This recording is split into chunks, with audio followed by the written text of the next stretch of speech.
व्याख्यामुद्रां करसरसजैः पुस्तकं शङ्खचक्रे बिभ्रद्भिन्नस्फटिकरुचिरे पुण्डरीके निषण्णः अम्लानश्रीरमृतविशदैरंशभिप्लावयन् मामाविरपूयादनगमहिमा मानसे वागधीशः नमस्ते प्राणेश प्रणतविभवायावनिमगाः नमः स्वामिन् रामप्रियतमनुमन् गुरुगुण नमस्तुभ्यं भीमप्रबलतमकृष्णेष्टभगवन् नमः श्रीमन्मध्वप्रदिश सुदर्शन्नो जय जय श्रीगुरुभ्यो नमः नारायणं सुरगुरुं जगदेकनाथं भक्तप्रियं सकललोकनमस्कृतं च त्रैगुण्यवर्जितमजं विभुमाद्यमीशं वन्दे भवग्रम् अमरासुरसिद्धवन्द्यं नारायणं नमस्कृत्य नरं चैव नरोत्तमं देवीं सरस्वतीं व्यासं ततो जयमुदीरये ವೇದವ್ಯಾಸರ ಮಹಾಭಾರತದ ಚಿಂತಕರಿಗೆ ವಂದನೆಗಳು. ಶಾಂತಿ ಪರ್ವದ 487ನೆಯ ಪ್ರವಚನ. ಶ್ವೇತದ್ವೀಪದ ಚಿಂತನೆಯನ್ನು ನಾವು ಕೇಳುತ್ತಿದ್ದೆವು. ಅದೇ ಋಷಿಗಳು ಸದಸ್ಯರಾಗಿದ್ದಾಗ ಬೃಹಸ್ಪತಿಗೆ ದೇವರು ಕಂಡಿಲ್ಲ ಅಂತ ಗಲಾಟೆ ಬಿಸಿದಾಗ ತಮ್ಮ ಸಾಧನೆಯ ಬಗ್ಗೆ ಹೇಳ್ತಾ ಇದ್ದಾರೆ. ಅಲ್ಲಿ ಬಹಳ ದೊಡ್ಡ ಮಟ್ಟಿನ ತೇಜಸ್ಸು ಬಂದಿದೆ, ನಮಗೆ ಫಿಗರ್ ಕಾಣಲಿಲ್ಲ. ಉಳಿದವರನ್ನೆಲ್ಲ ನಾವು ಬಿಳಿಯಾಗಿದ್ದವರನ್ನು ಬಹಳ ಚಂದವಾದ ಬೆಳಕುಳ್ಳವರನ್ನೆಲ್ಲ ಕಂಡೆವು. ಅವರೆಲ್ಲ ಪೂಜೆಗೆ ಅಂತ ಧಾವಿಸಿದ್ದಾರೆ. ಬೇಕಾದಷ್ಟು ಸವಲತ್ತುಗಳನ್ನು ಪ್ರಾಣತತ್ವ ಗಾಳಿ ಮಾಧ್ಯಮದಲ್ಲಿ ತಂದಿಟ್ಟಿದ್ದಾನೆ. ಹಾಗಾಗಿ ಅವರೆಲ್ಲ ದೇವರ ಪೂಜೆ ಮಾಡಿದ್ದು, ನಮಗೆ ಪೂಜೆ ಮಾಡಿದ್ದು ಗೊತ್ತಾಯಿತು. ತೈರಿಷ್ಟ ಪಂಚಕಾಲಜ್ಞೈ ಹರಿ ಏಕಾಂತಿರ್ನರೈ. ಅವರು ಏಕಾಂತ ಭಕ್ತರು. ಏಕಾಂತ ಭಕ್ತರು ಅಂದರೆ ಭಗವಂತನೊಬ್ಬನೇ ಬೇಕು, ಮತ್ತು ಯಾರ ಬಗ್ಗೆಯೂ ಗಮನವೇ ಇಲ್ಲ. ಅವರಿಗೆ ದೇವರು ಸಾಕು, ಮೋಕ್ಷವೂ ಬೇಡ. ಅದಕ್ಕಾಗಿ ಇಂಥವರು ಒಂದೇ ನಿರ್ಣಯದಲ್ಲಿ, ಒಂದೇ ಕೊನೆ, ಭಗವಂತನನ್ನೇ ಪ್ರಧಾನನನ್ನೇ ಮೆಚ್ಚಿಸುವವರಾಗಿರುವವರು. ಮತ್ತು ಪಂಚಕಾಲಜ್ಞರವರು ಅಂದರೆ ಪಂಚರಾತ್ರ ತಿಳಿದವರು. ಪಂಚರಾತ್ರ ಚಿಂತನೆಗೆ ಇದೊಂದು ಮುಖ. ಭಗವಂತನನ್ನು 3 ಹೊತ್ತು ಪೂಜೆ ಮಾಡುವುದು ಅದು ಸಾಮಾನ್ಯ. ಸುಮಾರಾದ ದೇವಾಲಯಗಳಲ್ಲಿ ನಾವು ಅದನ್ನು ಗಮನಿಸ್ತೇವೆ, ಗುರುತಿಸ್ತೇವೆ. ಸಮಯ ತಪ್ಪಿಸಿದ್ದರೂ ಒಂದೊಮ್ಮೆ 3 ಹೊತ್ತು ಪೂಜೆ ಅಂತ ಒಂದು 3 ಪೂಜೆ ಅಂತ ಒಂದು ಇರುತ್ತದೆ. ಹಾಗಾಗಿ ಸೂರ್ಯೋದಯದ ಬಳಿಕ ಮಾಡುವ ಪೂಜೆ, ಭಗವಂತನನ್ನು ಮೀಸಿ ಎಲ್ಲರಿಗೂ ತೀರ್ಥವನ್ನು ಕೊಡುವ ಮೂಲಕ ಮಾಡುವ ಅಲಂಕಾರಗೊಳಿಸಿ ಪೂಜಿಸುವ ವಿಧಾನ. ಮಧ್ಯಾಹ್ನ ಮತ್ತೆ ಅರ್ಚನೆಗೈದು ನಿರಂತರವಾಗಿ ಪುಷ್ಪಪತ್ರೆಗಳಿಂದ, ತುಳಸಿ ಕಮಲಗಳಿಂದೆಲ್ಲ, ಆನಂತರ ನೈವೇದ್ಯಗಳನ್ನೆಲ್ಲ ಬಗೆ ಬಗೆಯ ಪದಾರ್ಥಗಳನ್ನು ಸಮರ್ಪಿಸಿ ಅದನ್ನೆಲ್ಲರಿಗೂ ಮತ್ತೆ ಆರಾಧನೆಯಲ್ಲಿ ಪ್ರಸಾದವನ್ನಾಗಿ ವಿತರಿಸುವ ಮಹಾಪೂಜೆ. ಮತ್ತು ಸಂಜೆ ಯಥಾ ಪ್ರಕಾರ ರಾತ್ರಿ ಸಾಯಂಕಾಲ ಸಂಧ್ಯಾ ವಂದನೆ ಬಳಿಕ ರಾತ್ರಿಯ ಪೂಜೆ. ಹೀಗೆ 3 ಹೊತ್ತು ಪೂಜೆಗಳು ಸುಮಾರಾಗಿ ನಡೀತವೆ. ಇಷ್ಟೇ ಅಲ್ಲದೆ ಸೂರ್ಯೋದಯಕ್ಕಿಂತ ಮೊದಲು ನಿರ್ಮಾಲ್ಯ ಪೂಜೆ ಅಂತ ಒಂದು ಸ್ಪೆಷಲ್. ಅದು ಸೂರ್ಯೋದಯಕ್ಕಿಂತ ಮೊದಲೇ ನಿರ್ಮಾಲ್ಯ ತೆಗೆದಿರಬೇಕು. ನಿರ್ಮಾಲ್ಯ ತೀರ್ಥವನ್ನು ಪ್ರಾಶನ ಮಾಡಿಕೊಂಡು ಬೆಳಗ್ಗಿನ ಜಪವನ್ನು ಆರಂಭಿಸಬೇಕು. ನಿರ್ಮಾಲ್ಯ ತೀರ್ಥದಲ್ಲಿ ಗೋಪಿಯನ್ನು ಹಚ್ಚಿಕೊಳ್ಳಬೇಕೆನ್ನುವ ನಿಯಮವೂ ಇದೆ. ಹೀಗಾಗಿ ಇದನ್ನೆಲ್ಲ ಲೆಕ್ಕಾಚಾರ ಮಾಡಿಕೊಂಡು ಕೆಲಸ ಮಾಡಲಿಕ್ಕೆ. ಹಾಗಾಗಿ ಬ್ರಾಹ್ಮ ಮುಹೂರ್ತದಲ್ಲಿ ಎದ್ದುಕೊಂಡ ಬಳಿಕ ನಿರ್ಮಾಲ್ಯ ವಿಸರ್ಜನೆ ಮಾಡಿ ಭಗವಂತನನ್ನು ಪೂಜಿಸುವುದೊಂದು ಮುಖ. ಇದು ಪ್ರಥಮ ಯಾಮದ ಪೂಜೆ. ಅಂದರೆ ದಿನದ ಪ್ರಥಮ ಯಾಮ ಅಲ್ಲ, ರಾತ್ರಿಯ ಕೊನೆಯ ಯಾಮ ಇದು, ಬ್ರಾಹ್ಮ ಮುಹೂರ್ತ. ಆದರೆ ಬೆಳಿಗ್ಗೆ ಏಳಬೇಕಾದ್ದು ಆ ಹೊತ್ತಿನಲ್ಲಿ, ಆದ್ದರಿಂದ ಎಚ್ಚರಗೊಂಡವನಿಗೆ ಅದು ಮೊದಲ ಯಾಮ ಆಗ್ತದೆ ಆ ದಿನದಲ್ಲಿ. ಕೊನೆಗೆ ರಾತ್ರಿ ಮುಗಿದ ಬಳಿಕ ನಡುರಾತ್ರಿಯಲ್ಲಿ ಎದ್ದುಕೊಂಡು ಮೊದಲ ಯಾಮದ ನಂತರ ಮಲಗಲಿಕ್ಕೆ ಉಂಟವ 2 ಯಾಮ. ಆ 2 ಯಾಮದ ಮಧ್ಯದಲ್ಲಿ ಹೇಳಬೇಕು ಅವನು. ಅಂತರಾಳೆ ತಥೋದ್ಬುದ್ಧ ಸ್ಮರೇತ ಬಹುಶೋ ಹರಿಂ ಅಂತ ಭಗವಂತನನ್ನಾಗ ಮೆಚ್ಚಿಸಬೇಕು. ಧ್ಯಾನದ ಮೂಲಕ, ಜಪದ ಮೂಲಕ ಚಿಂತನೆಗೈಬೇಕು. ಹೀಗೆ ಪಂಚಕಾಲ ಆಗ್ತದೆ. ಆಗ ಹೀಗೆ ಪಂಚಕಾಲದ ಭಗವಂತನ ವಿಶೇಷವಾದ ಪೂಜೆ. ಇದನ್ನು ಅರಿತವರು, ಹೀಗಾಗಿ ಅವರು ಪಂಚಕಾಲಗಳಲ್ಲಿ ಪೂಜೆ ಮಾಡುವುದನ್ನು ಇವರು ಗಮನಿಸಿರಬೇಕು. ಅತ್ಯಂತ ಭಕ್ತಿಯ ಪರಮೆಯ ಯುಕ್ತೈ ಮನೋವಾಕರ್ಮಭಿಸ್ತದ. ಮನಸ್ಸು, ಮಾತು, ದೇಹ ಎಲ್ಲವನ್ನೂ ಭಗವತ್ ಪ್ರಿಯವನ್ನಾಗಿಸಿಕೊಂಡು, ಭಗವತ್ ಪರವನ್ನಾಗಿಸಿಕೊಂಡು ತ್ರಿಕರಣಪೂರ್ವಕವಾದ ಸೇವೆಯನ್ನು ಅವರು ಪರಮಭಕ್ತಿಯಿಂದ ನಡೆಸಿಕೊಟ್ರು ಅಂತ ಇವರು ಹೇಳ್ತಾನೆ. ಆದರೆ ನನಗೆ ಕಾಣಲಿಲ್ಲ. ವಯಂತ್ವೇನ್ ಅವಶ್ಯಾಮಃ, ನಾವು ಅವನನ್ನು ನೋಡಲಿಲ್ಲ, ಪೂಜೆ ಗೊತ್ತಾಯ್ತು ಅಷ್ಟೆ. ಮೋಹಿತಾ ತಸ್ಯ ಮಾಯೆಯ, ಯಾಕೆ ನೋಡಲಿಲ್ಲ ಅಂದರೆ ಅವನ ಮಾಯೆ.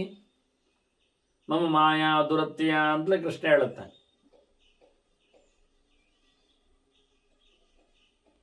ಮಾಯಾ ಅಪಹೃತ ಜ್ಞಾನ, ನನ್ನ ಮಾಯೆಯಿಂದ ಅವರಿಗೆ ಕಾಣುವುದಿಲ್ಲ ಅನ್ನುವುದನ್ನು ತಿಳಿಸ್ತಾನೆ. ನನ್ನ ಅನುಗ್ರಹದವರಿಗೆ ಮಾಯಾ ಮೇತಾಂ ತರಂತಿತೆ ಅಂತಾನೆ.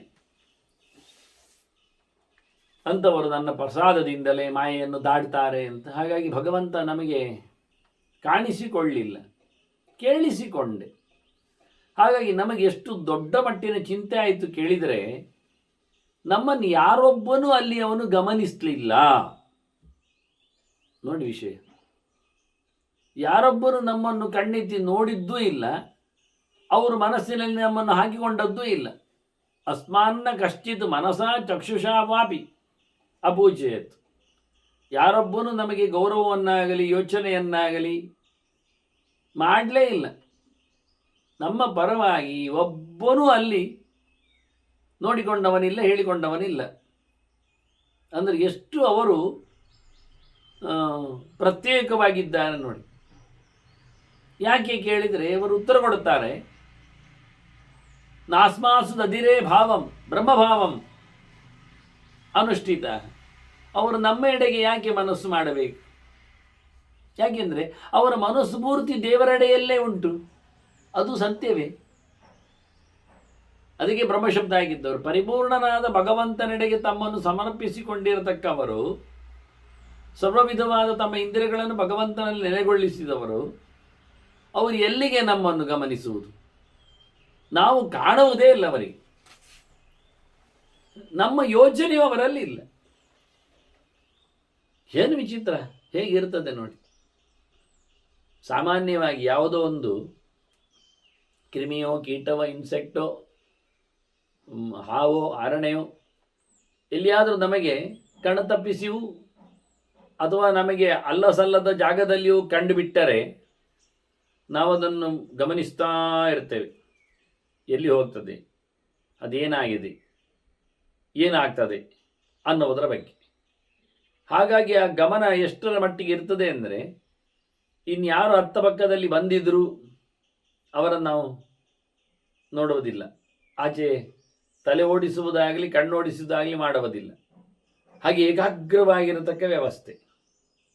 ಇದನ್ನೇ ಹಕ್ಕಿಯ ಮೇಲೆ ಬಾಣವನ್ನು ಗುರಿ ಇಟ್ಟ ಬೇಟೆಗಾರನಲ್ಲಿ ಇದನ್ನು ಉಲ್ಲೇಖ ಮಾಡ್ತಾರೆ. ಪಕ್ಕದಲ್ಲಿ ರಾಜ ಹಾದು ಹೋದ, ಇವನಿಗೆ ಗೊತ್ತೇ ಇಲ್ಲ. ಮತ್ತೆ ಅವರ ಜನ ಕೇಳ್ತಾರೆ, ಇಲ್ಲಿ ರಾಜ ಹೋದ್ನ? ರಾಜ ಎಲ್ಲಿ, ಯಾವಾಗ? ಅಷ್ಟೆಲ್ಲ ಗದ್ದಲ, ಅಷ್ಟೆಲ್ಲ ಜನ ಗುಂಪು ಹೋಗ್ತದೆ, ಇವ ಗುರಿಯ ಮೇಲೆ ಕಣ್ಣಿಡ್ಲಿಕ್ಕೆ ಹೋಗಿ ಆ ಗುರಿ ಮಾತ್ರವೇ ಕಾಣಲಿಕ್ಕಿದ್ದು. ಹಾಗೆ ಒಬ್ಬ ಯೋಗಿಯಾದವ ಕಣ್ಣು ತೆರೆದಿರಲಿ ಕಣ್ಣು ಮುಚ್ಚಿರಲಿ ಅವನು ಭಗವಂತನಲ್ಲಿಗೆ ತನ್ನ ಮನಸ್ಸನ್ನು ಹರಿಯಗೊಟ್ಟಿದ್ದರೆ ಈ ಬಾಹ್ಯವಾದ ಪ್ರಪಂಚದ ಎಚ್ಚರವೇ ಅವನಲ್ಲಿ ಇರುವುದಿಲ್ಲ. ಯಾರೆಂತಾದರೂ ಏನಾಗ್ತದೆ, ಏನು ಶಬ್ದ ಕೇಳುವುದಿಲ್ಲ. ಯಾವುದರ ವಾದ್ಯದ್ದಿರಲಿ, ವಾಹನದ್ದಿರಲಿ, ಮನುಷ್ಯನದ್ದಿರಲಿ, ಯಾರಾದರೂ ಅವನನ್ನು ಲಿಫ್ಟ್ ಮಾಡಿದರೆ ಎತ್ತಿಕೊಂಡು ಹೋದರೂ ಅವನಿಗೆ ಗೊತ್ತಾಗುವುದಿಲ್ಲ. ಅವ ಇಲ್ಲಿ ಇಲ್ಲ, ಆಬ್ಸೆಂಟ್. ಸರ್ವಾತ್ಮನ ಬಹಳ ವಿಚಿತ್ರವಾಗಿರ್ತದೆ. ಹಾಗಾಗಿ ಪರಿಪೂರ್ಣವಾಗಿ ಭಗವಂತನಲ್ಲಿ ಮನಸ್ಸನ್ನಿಟ್ಟವರು ನಮ್ಮನ್ನು ಯಾಕೆ ಗುರುತಿಸ್ತಾರೆ, ಗಮನಿಸ್ತಾರೆ. ಹಾಗಾಗಿ ನಮಗೆ ಬಹಳಷ್ಟು ದೊಡ್ಡ ಮಟ್ಟಿನ ಚಿಂತೆ ಆಯಿತು. ದೇವರೂ ಕಾಣಲಿಲ್ಲ, ನಮ್ಮನ್ನು ಯಾರು ಗಮನಿಸುವುದೂ ಇಲ್ಲ. ಬಂದಿದ್ದೇವೆ, ಜನರನ್ನು ನೋಡಿದ್ದೇವೆ ಇಲ್ಲಿ. ಆಗ ಮತ್ತೆ ನಮಗೆ ಒಂದು ಸದ್ದು ಕೇಳುತ್ತದೆ, ಜನ ಕಾಣುವುದಿಲ್ಲ. ದೃಷ್ಟಾವ ಪುರುಷಾ ಶ್ವೇತಾ ಅಂತ ನೋಡಿದ್ರಿ ಅಲ್ಲ ಬಿಳಿ ಜನರನ್ನು. ನೋಡಿ, ಬಿಳಿ ಜನರು ಹೇಳುದು ಎಲ್ಲ ಕಂಡಾಯ್ತಲ್ಲ. ವಿಶಿಷ್ಟವಾದ ವ್ಯಕ್ತಿಗಳನ್ನು ಗಮನಿಸಿದಿರಲ್ಲ. ಗಜ್ಜದ್ದು ಹೋಗಿ ನೋಡಿ, ಅಲ್ಲಿ ದೇವರು ನೋಡ್ಲಿಕ್ಕಿಲ್ಲ, ಹೋಗಿ ಅಂತ ಆಯ್ತು. ಮತ್ತೆ ನಮಗೆ ದೇವರನ್ನು ನೋಡ್ಲಿಕ್ಕಿತ್ತಲ್ಲ, ನಸಶಕ್ಯ. ಭಗವಂತ ಹಾಗೆಲ್ಲ ಕಾಣುವುದಿಲ್ಲ. ನಜ ಶಕ್ಯಸ್ತು ಅಭಕ್ತೇನ ದ್ರಷ್ಟುಂ ದೇವ ಕದಂಚನ. ಅದಕ್ಕೆ ಮೂಟೆಗಟ್ಟಲೆ ಭಕ್ತಿ ಬೇಕು. ಸಾಮಾನ್ಯ ಭಕ್ತರಿಗೆ, ವಿಶೇಷ ಭಕ್ತರಲ್ಲದವರಿಗೆ ದೇವರು ಕಾಣಿಸುವುದೇ ಇಲ್ಲ. ಬಹಳ ಸಮಯ ಬೇಕು ಮತ್ತೆ ಕಾಣಲಿಕ್ಕೆ. ಇವರೆಲ್ಲ ಎಷ್ಟು ಸಮಯದಿಂದ ದೇವರನ್ನು ನೋಡಲಿಕ್ಕೆ ಕಾದಿದ್ದಾರೆ. ಕಾಮಂ ಕಾಲೇನ ಮಹತ ಏಕಾಂತಿತ್ವಂ ಉಪಾಗತೈ. ಏಕಾಂತ ಭಕ್ತರಾಗಲಿಕ್ಕೆ, ಭಗವಂತನನ್ನೇ ನೋಡಲಿಕ್ಕೆ ಅಂತ ಬಹಳ ಸಮಯದಿಂದ ಇವರು ತಪಸ್ಸು, ಸಾಧನೆ, ಬಹಳ ಸಮಯದ ಬಯಕೆ ಅವರದ್ದದು. ಅಂಥವರಿಗೆ ಭಗವಂತ ಕಾಣಲಿ ಸಿಗ್ತಾನೆ. ಸಖ್ಯ ದ್ರಷ್ಟುಂ ಸ ಭಗವಾನ್ ಪ್ರಭಾಮಂಡಲ ದುರ್ದೃಶ. ಅವರು ಕಾಣಲಿಕ್ಕೆ ಕಾರಣ ಯಾಕಾಯಿತು? ಅಂತ ಸಾಧನೆ ಮಾಡಿದ್ದಾರೆ. ಅವರಿಗೆ ಪರಿಪೂರ್ಣವಾದ ಜ್ಯೋತಿಷ್ ಸ್ವರೂಪದ ನೋಡಲಿಕ್ಕೆ ಬಂತು. ಶುದ್ಧ ಜ್ಯೋತಿ ರೂಪನಾದ ಭಗವಂತನನ್ನು ಅವರಿಗೆ ಕಾಣಲಿಕ್ಕೆ ಆಯಿತು. ನಿಮಗೆ ಕಾಣಲಿಕ್ಕೆ ಆಗಲಿಲ್ಲ, ಬಂದಿದ್ದಾನೆ, ಕಾಣಲಿಕ್ಕೆ ಆಗಲಿಲ್ಲ ನಿಮಗೆ. ನೀವಂಥ ಭಕ್ತರ ಅಲ್ಲ. ಮುಂದೋಗಿ, ಮುಂದಿನ ಮನ್ವಂತರ ಉಂಟಲ್ಲ, ಇದು ಕೃತಯುಗ ಅಲ್ಲ, ಮುಂದೆ ತಿರುಗ್ತದಲ್ಲ. ಆಗ ವೈವಸ್ವತೆ ಅಂತಾರೆ. ಅದರಲ್ಲಿ ವೈವಸ್ವತ ಮನ್ವಂತರದಲ್ಲಿ ಪ್ರಾಪ್ತ ವಿಪ್ರಾಹ ತ್ರೇತಾಯುಗೇ ಪುನಃ. ಅಲ್ಲಿ ತ್ರೇತಾಯುಗದಲ್ಲಿ, ವೈವಸ್ವತ ಮನ್ವಂತರದ ಎಷ್ಟನೇ ತ್ರೇತಾಯುಗ ಎಲ್ಲ ಹೇಳಲಿಲ್ಲ. ಈಗ ಮನ್ವಂತರ ಯಾವುದನ್ನು ತಿಳಿಸಲಿಲ್ಲ ಅವರು. ಈಗ ಕೃತಯುಗ ಹೇಳಿದ್ರಷ್ಟೇ. ಮುಂದೆ ಬರ್ತದೆ ತ್ರೇತಾಯುಗ ಅಂದರು. ಇದು ವೈವಸ್ವತ ಮನ್ವಂತರದ್ದು ಅಂತ ಹೇಳಬೇಕಾದ್ರೆ ಅದು ವೈವಸ್ವತ ಮನ್ವಂತರ ಅಲ್ಲ ಅಂತ ಅರ್ಥ ಆಗ್ತದೆ ಆ ಲೆಕ್ಕಾಚಾರದಲ್ಲಿ. ಇಲ್ಲಾಂದ್ರೆ ವೈವಸ್ವ ಶಬ್ದ ಬೇಕಾಗಿಲ್ಲ, ಅಸ್ಮಿನ್ ಮನ್ವಂತರೇ ಸಾಕಾಗ್ತದೆ. ಅಥವಾ ಅಸ್ಮಿನ್ ಅಷ್ಟೇ, ಅಸ್ಮಿನ್ ಆಗಾಮಿನಿ ತ್ರೇತಾಯುಗ ಹೇಳಿ ಸಾಕಾಗ್ತದೆ. ಹಾಗಾಗಿ ಮನ್ವಂತರದ ಶಬ್ದವನ್ನು ಉಲ್ಲೇಖ ಮಾಡಿದ್ದರಿಂದ ಯಾವುದು ಬೇರೆ ಮನ್ವಂತರ ನಡೀತಾ ಇರಬೇಕು, ಅದರ ಕೃತಯುಗ. ಅದು ಎಷ್ಟನೇದ್ದು ಗೊತ್ತಿಲ್ಲ. ಮತ್ತೆ ಆ ಮನ್ವಂತರದ್ದು ಎಷ್ಟೋ ಯುಗಗಳು ಮುಗಿಬೇಕು. ಮತ್ತು ಇನ್ನೊಂದು ಮನ್ವಂತರ ಎಷ್ಟೊದ್ದು ಗೊತ್ತಿಲ್ಲ. ಅಂತೂ ಎಷ್ಟನೇ ವೈವಸ್ವತ ಮನ್ವಂತರ ಅಂತಲೇ ಹೇಳಲಿಲ್ಲ. ಈಗ ಬರುವ ವೈವಸ್ವತ ಮನ್ವಂತರದಲ್ಲಿ, ಅದರಲ್ಲಿಯೂ ತ್ರೇತಾಯುಗದಲ್ಲಿ ಅದು ಎಷ್ಟನೇದು ಗೊತ್ತಿಲ್ಲ. 72 ತ್ರೇತಾಯುಗ ಇರ್ತದೆ ಒಂದೊಂದು ಮನ್ವಂತರದಲ್ಲಿ. ಇದು ಏನು ವಿಚಿತ್ರವೋ ಅದು ಅವರಿಗೆ ಅರ್ಥ ಆಗಿದೆಯೋ. ವೈವಸ್ವತೆಂದರೆ ವಿಪ್ರಾಹ ಪ್ರಾಪ್ತೆ ತ್ರೇತಾಯುಗೆ ಪುನಃ ಸುರಾಣಾಂ ಕಾರ್ಯಸಿದ್ಧ್ಯರ್ಥಂ ಸಹಾಯ ವೈ ಭವಿಷ್ಯತ್. ನೀವು ದೇವತೆಗಳಿಗೆ ಸಹಾಯಕರಾಗಿ ಬರ್ತೀರಿ, ಬನ್ನಿ. ಎಲ್ಲ ದೇವರೇ, ಇನ್ನು ಸಾಧನೆಗಳು ನೋಡಿ. ದೇವತೆಗಳಿಗೆ ಸಹಾಯಕರಾಗಿ ನೀವು ಬರಲಿಕ್ಕೆ ಉಂಟು, ಬಂದುಬಿಡಿ ಮುಂದೆ. ಈ ಮುಂದಿನ ಪೀರಿಯಡ್ಗಳು ಉಂಟಲ್ಲ, ಅದ್ಭುತವಾಗಿರ್ತದೆ. ಎಷ್ಟು ದೊಡ್ಡ ಪೀರಿಯಡ್ಗಳಿರ್ತವೆ ಮುಂದೆ. ಅದರಲ್ಲಿ ಏನು ಆಗ್ಲಿಕ್ಕುಂಟು. ನನಗೆ ದೊಡ್ಡ ಮಗಿನ ಒಂದು ಪ್ರಶ್ನೆಗಳು, ಚಿಂತನೆಗಳು ಎಲ್ಲರಿಗೆ ಇರ್ತದೆ, ಮಾಮೂಲಿ ಬಿಡಿ. ವಿಷಯನು ಕೇಳಿದರೆ ಈಗ ಪಾಂಡವರಿದ್ದಾರೆ, ದ್ರೌಪದಿ ಇದ್ದಾಳೆ, ಇತಿಹಾಸ ನಡೆಯಿತು, ಘಟನೆಗಳು ಆದವು ಅಲ್ಲವಾ? ಅರಗಿನ ಮನೆಯಲ್ಲಿ ಸುಟ್ಟದ್ದಾಯಿತು, ಕೀಚಕನ ಹೆಣದ ಜೊತೆಯಲ್ಲಿ ಕಟ್ಟಿದ್ದಾಯಿತು, ಈ ನಮೂನೆಗಳು ಎಲ್ಲ. ಈಗ ಇಲ್ಲಿ ಹೇಳಿದ ಹಾಗೆ ಮುಂದಿನ ಮನ್ವಂತರದಲ್ಲಿ, ಮುಂದಿನ ಒಂದು ಕಾಲಘಟ್ಟದಲ್ಲಿ, ಮುಂದಿನ ಒಂದು ಯುಗಚಕ್ರದಲ್ಲಿ ನೀವು ಕೆಲಸಕ್ಕೆ ಬರಲಿಕ್ಕುಂಟು ಅಂತ ಹೇಳುವ ಆದೇಶಗಳು ಎಷ್ಟೋ ಸಾಧಕರಿಗೆ ಆಗ್ತದೆ. ಹಾಗಾಗಿ ನೀನು ಮುಂದೆ ಪಾಂಡವರಲ್ಲಿ, ಅರಗಿನ ಮನೆಯಲ್ಲಿ, ಕೀಚಕನಲ್ಲಿ, ವಿರಾಟನಗರದಲ್ಲಿ ಎಲ್ಲ ಬರಬೇಕು ಅಂತ ಹೇಳಿಕೊಂಡಾಗ, ಇರ್ತಿ ಅಂತ ಹೇಳಿದಾಗ ನನ್ನ ಪ್ರಶ್ನೆ, ಅವರು ಅದನ್ನೆಲ್ಲ ಓದಿರಲಿಲ್ವೋ? ತಿಳಿಯದ ಸಂಗತಿಯೋ? ಬರುವುದು ಹೊಸದು ಸರಿ. ನೇರ ಮಾತಾಡುವುದಾದರೆ, ಈಗ ವಾಯುದೇವನಿದ್ದಾನೆ, ಅವನು ಅವತಾರ ತ್ರಯವನ್ನು ಪಡಿತಾನೆ. ಹಾಗಾಗಿ ಭೀಮನಾದ. ಮತ್ತೆ ಪಾಂಡವರಲ್ಲಿ ಮೊನ್ನೆ ತಾನೇ ಪ್ರಶ್ನೆ ಬಂತಲ್ಲ, ಧರ್ಮರಾಜ ಕೇಳಿದ್ನಲ್ಲ, ಇನ್ನು ನಮ್ಮದೇನು ಗತಿಯೋ, ನಾವೇನು ಪಾಪಿಗಳೋ, ಹಾಗೀಗೆ ಅಂತ ಅಸಮಾಧಾನ ಪಟ್ಟಾಗ ಭೀಷ್ಮರು ಉತ್ತರ ಕೊಟ್ಟರು, ಏನಿಲ್ಲಪ್ಪ, ನೀವು ಒಳ್ಳೆಯವರೇ, ದೊಡ್ಡ ಸಾಧಕರು ನೀವು. ಮುಂದೆ ನೀವು ಕಲಿಯುಗದಲ್ಲಿ, ಇದು ದ್ವಾಪರದಲ್ಲಿ ಕತೆ ಆಗುವುದು. ಭೀಷ್ಮ ಉತ್ತರ ಕೊಡ್ತಾ ಇದ್ದಾನೆ. ದ್ವಾಪರ ಮುಗಿಯಿತು ಅಂತ ತಿಳ್ಕೊಳ್ಳಿ. ದುರ್ಯೋಧನ ಬಿದ್ದಾಗ ದ್ವಾಪರದ ಎಂಡ್. ಸಮಾರಬ್ಧಂ ಕಲಿಯುಗಂ ಯದಾ ದುರ್ಯೋಧನೋ ಅಪದತ್. ಆವತ್ತಿನಿಂದ ಕಲಿಯುಗ ಶುರುವಾಗಿದೆ. ಈ ಕಲಿಯುಗದಲ್ಲಿ ಅವರದ್ದು ಶಾಂತಿ ಪರ್ವದ ಚಿಂತನೆ ಆರಂಭದಲ್ಲಿ. ಕಲಿಯುಗದ 36 ವರ್ಷಗಳ ಕಾಲ ಪಾಂಡವರಿದ್ದರು. ಹಾಗಾಗಿ ಮೊದಲ ಕೆಲವು ದಿವಸಗಳೀಗ ಭೀಷ್ಮ ಹೊರಡುವ ಮುಂಚೆ ಉತ್ತರಾಯಣದ. ಹಾಗಾಗಿ ಭೀಷ್ಮರು ಹೇಳ್ತಾರೆ, ನೀವು ಮುಂದೆ ಕಲಿಯುಗದಲ್ಲಿ ಬ್ರಾಹ್ಮಣ ವಂಶದಲ್ಲಿ ಬರ್ತೀರಿ ಅಂತ. ವಿಪ್ರೇಷು ಭವಿಷ್ಯತ ಅಂತ ಹಿಂದೆ ಬಂದಾಗಿದೆ, ಆ ಮಾತನ್ನು ಉಲ್ಲೇಖ ಮಾಡಿದ್ದೇನೆ ನಾನು. ಇದು ಭೀಮನಿಗೆ ಗೊತ್ತಿಲ್ವಾ? ಪ್ರಾಣತತ್ವ ಆದ್ರಿಂದ ತನ್ನ 3ನೇ ಅವತಾರ ಭೀಮನಿಗೆ ಗೊತ್ತಿದೆ, ಬರಲಿಕ್ಕೆ ಉಂಟು, ಬರ್ತೇನೆ ಅಂತ. ಸರಿ, ಉಳಿದವರಿಗೂ ಗೊತ್ತಿಲ್ವಾ ಏನಾಗಿ ಬರ್ತಾರೆ ಅಂತ?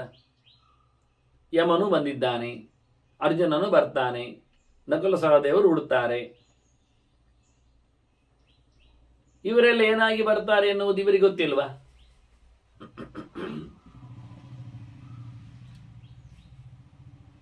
ಅವರು ಕತೆ ಹಿಂದಿನದ್ದು ಓದ್ಲಿಲ್ವಾ?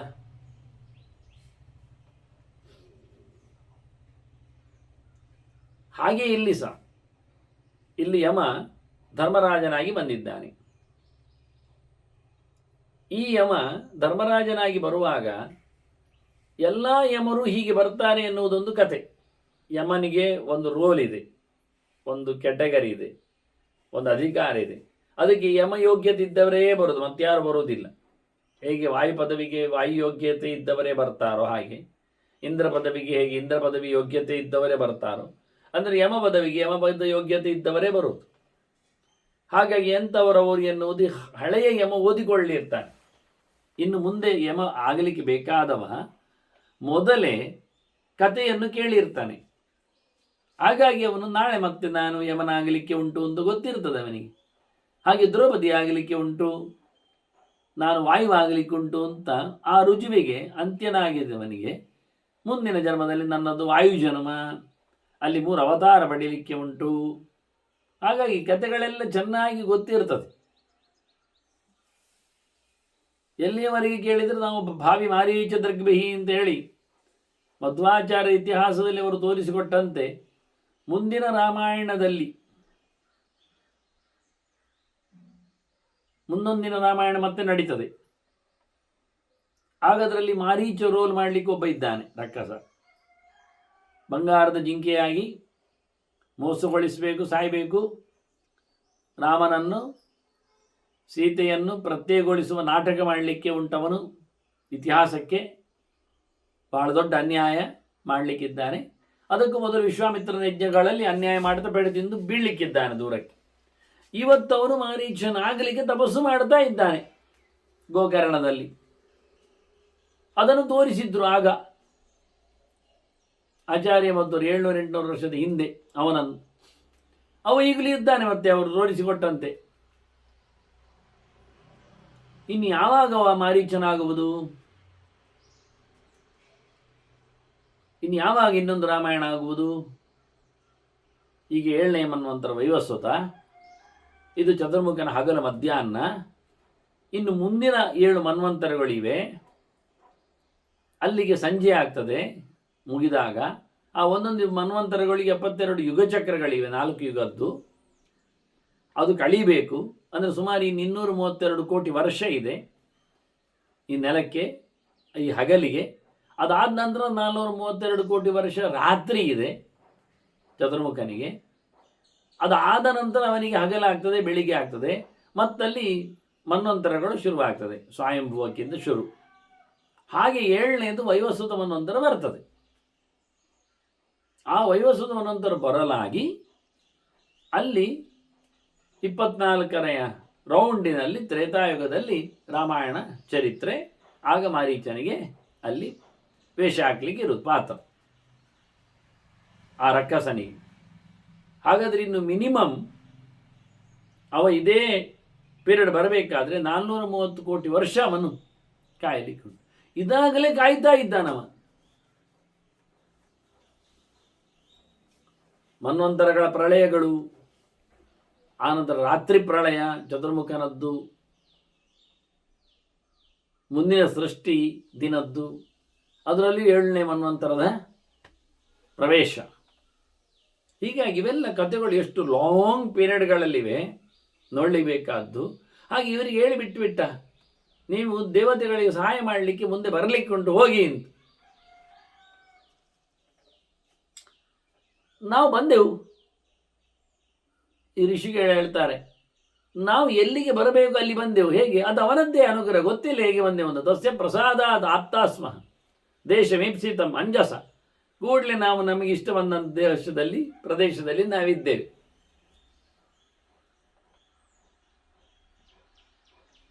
ನಮ್ಮದು ಕತೆ ಗೊತ್ತಾಯ್ತಲ್ಲ.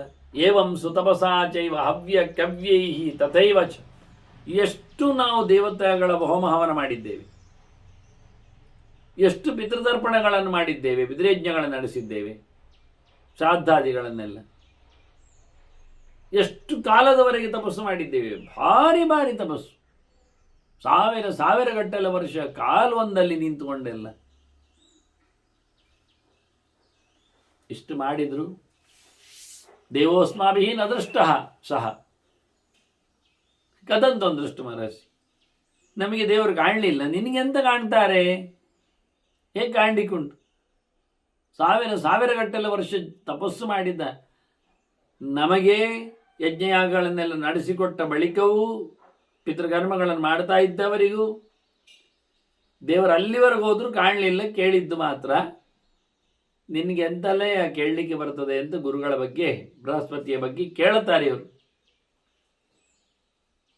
ಏನು ತಿಳ್ಕೊಂಡು ನಾರಾಯಣೋ ಮಹದ್ಭೂತಂ ದೈವತಂ ದೇವದಾನಮ ಪೂಜಿತ. ನಾರಾಯಣೋ ಮಹದ್ಭೂತಂ ವಿಶ್ವಸ್ರಕ್ ಹವ್ಯಕವ್ಯ ಭುಕು ಅನಾದಿನಿಧನೋ ಅವ್ಯಕ್ತ ದೇವದಾನಮ ಪೂಜಿತ. ಎಲ್ಲರಿಂದಲೂ ಸುರಾಸುರ ಸಿದ್ಧ ವಂದ್ಯಂ ಅಂತ ಹೇಳಲಿಲ್ಲ. ಎಲ್ಲರಿಂದಲೂ ಆರಾಧ್ಯನಾದ ಭಗವಂತ, ಹುಟ್ಟು ಸಾವುಗಳು ಇಲ್ಲದವ, ತುದಿ ಮೊದಲು ಇಲ್ಲದವ, ನಿರಂತರವಾಗಿ ಏಕಪ್ರಕಾರನಾಗಿ ಒಂದೇ ರೀತಿಯಾಗಿರತಕ್ಕಂತಹ, ಎಲ್ಲಕ್ಕಿಂತ ಮಿಗಿಲಾದ ತತ್ವ ಎಂದು ಸದಾ ಬದಲಾಗದೇ ಇರತಕ್ಕಂತಹ ನಿರ್ವಿಕಾರನಾದವ, ಇಡೀ ಜಗತ್ತನ್ನು ಸೃಷ್ಟಿ ಮಾಡಲಿಕ್ಕೆ ನಿಂದವನು. ಎಲ್ಲರ ಹೋಮ ಹವನಗಳನ್ನು, ಯಜ್ಞಯಾಗಗಳನ್ನು, ಹವ್ಯ ಕವಿಗಳನ್ನೆಲ್ಲ ಸ್ವೀಕರಿಸುವವನವನೇ. ಅಹಂಗೆ ಸರ್ವಯಜ್ಞಾನ ಭೋಕ್ತಾಚ.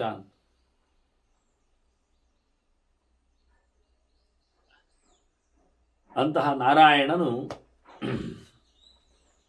ಎಲ್ಲರಿಗೂ ಕಾಣಿಸಿಕೊಳ್ಳುವುದಿಲ್ಲ. ಭಗವಂತ ಬಹಳ ಎತ್ತರದವ, ಅವ್ಯಕ್ತ ತತ್ವವನು ಅನ್ನುವ ಚಿಂತನೆಯನ್ನು ಹೇಳಿದ. ಉಳಿದವರು ಸಮಾಧಾನ ಮಾಡಿದ್ದಕ್ಕೆ ಬೃಹಸ್ಪತ್ಯಾಚಾರ್ಯರು ಸಮಾಧಾನಿಸಿಕೊಂಡರು. ಸಮಾಪಯತ ತತ್ವ ಯಜ್ಞಂ. ಆನಂತರ ಅವರು ಸಂಕಲ್ಪ ಮಾಡಿದ ಯಜ್ಞವನ್ನು ಹರಿ ಆಹುತಿ ಪಡೆದಿದ್ದಾನೆ, ಉಳಿದವರಿಗೆ ಆಹುತಿ ಪಡೆಯುವಂತೆಲ್ಲ ಮಾಡ್ತಾ ಯಜ್ಞ ಮುಗಿಸಿದ. ಮತ್ತೆ ಭಗವಂತನನ್ನು ಉಳಿದ ದೇವತೆಗಳನ್ನು ಚೆನ್ನಾಗಿ ಆರಾಧನೆ ಮಾಡಿದ. ಹೀಗೆ ರಾಜನು ಸಹ ಯಜ್ಞದಲ್ಲಿ ಭಾಗಿಯಾದವ, ಅವನದ್ದೇ ಯಜ್ಞ ಅಲ್ವ. ಹಾಗೆ ಯಜ್ಞವನ್ನು ಅವರು ಮುಗಿಸಿಕೊಂಡಿದ್ದಾರೆ. ಹೀಗೆ ಆ ರಾಜ ಇದ್ದಾನಲ್ಲ ಉಪರಿಚರವಸು, ಅವನು ಬ್ರಹ್ಮಶಾಪಾದಿತ ಭ್ರಷ್ಟ ಪ್ರವಿವೇಶ ಮಹೀಂ ತತಃ. ಕತೆ ಹೇಳ್ತಾರೆ ಭೀಷ್ಮರ್. ಅವರು ಮತ್ತೆ ಈ ನೆಲಕ್ಕೆ ಬಿದ್ದಿದ್ದಾನೆ. ಬ್ರಾಹ್ಮಣರ ಶಾಪದಿಂದ ಆತನಿಗೆ ಇಂತಹ ಒಂದು ಗತಿ, ಅಧೋಗತಿ ಬಂತು.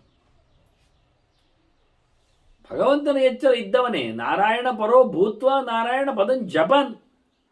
ನಾರಾಯಣ ಹೇಳುತ್ತಾ ಇದ್ದಾನೆ, ನಾರಾಯಣನನ್ನು ಸುಪ್ರೀಮ್ ಆಗಿ ಚಿಂತನೆ ಮಾಡಿದ್ದಾನೆ. ಹಾಗಾಗಿ ಅಲ್ಲಿಯೂ ಅವನಿಗೆ ತಸ್ಸೇವಜ ಪ್ರಸಾದೇನ ಪುನರೇವ ಉತ್ತಿದ ಸುಧ, ಮತ್ತು ಅಲ್ಲಿ ಅವನಿಗೆ ಬಿಡುಗಡೆಯಾಗಿದೆ. ಮತ್ತು ಅಲ್ಲಿ ಅವನು ಮೇಲಕ್ಕೆ ಬಂದಿದ್ದಾನೆ, ಎತ್ತರದ ಲೋಕಕ್ಕೆ ತೆರಳಿದ್ದಾನೆ. ಹೀಗಾಗಿ ರಾಜನೂ ಸಹ ಸೋತು ಗೆದ್ದವನೇ ಅಂತ ಚಿಂತನೆಯನ್ನು ಕೊಟ್ಟರು. ಆಗ ಧರ್ಮರಾಜ ಕೇಳುತ್ತಾನೆ, ಅವನು ಯಾವಾಗ ಶಾಪಕ್ಕೆ ಒಳಗಾದದ್ದು, ಅವನು ಯಾವತ್ತು ಮೇಲಿಂದ ಕೆಳಗೆ ಬಿದ್ದದ್ದು, ಇದನ್ನು ತಿಳಿಸಬೇಕಲ್ಲ ಅಂತ. ಅದಕ್ಕೆ ಭೀಷ್ಮರು ಋಷಿಗಳ ಮತ್ತು ದೇವತೆಗಳ ನಡುವೆ ನಡೆದ ಒಂದು ಇತಿಹಾಸವನ್ನು, ಸಂವಾದವನ್ನು, ಮಾತುಕತೆಯನ್ನು ಈ ವಿಷಯದಲ್ಲಿ, ಉಪರಿಚರ ವಸ್ತು ರಾಜನ ವಿಷಯದಲ್ಲಿ ಗುರುತಿಸ್ತಾರೆ. ಇನ್ನೊಮ್ಮೆ ಅದು ಬೇರೆ ರೀತಿಯಲ್ಲಿ ಬಂದಿದೆ. ಒಮ್ಮೆ ಇಂದ್ರ ಈ ನೆಲದಲ್ಲಿ ಯಾಗ ಮಾಡಿದ. ಯಾಕೆಂದ್ರೆ ಇದು ಕರ್ಮಭೂಮಿ. ಇಯಂ ವೈ ಕರ್ಮಭೂಮಿ ಸ್ಯಾತ್ ಸ್ವರ್ಗೋ ಭೋಗಾಯ ಕಲ್ಪಿತ. ಸ್ವರ್ಗದಲ್ಲಿ ಯಜ್ಞ ಮಾಡುವುದೆಲ್ಲ ಇಲ್ಲ, ಅದು ಊಟದ ಕೋಣೆ. ಕರ್ಮಭೂಮಿ ಭಾರತ. ಹಾಗಾಗಿ ಕರ್ಮಭೂಮಿಯಲ್ಲಿ ಮಾಡಿದರೆ ಎಲ್ಲದಕ್ಕೂ ಬೆಲೆ ಇರ್ತದೆ ಅಂತೇಳಿ ಇಂದ್ರನೇ ಈ ನೆಲಕ್ಕೆ ಬಂದ,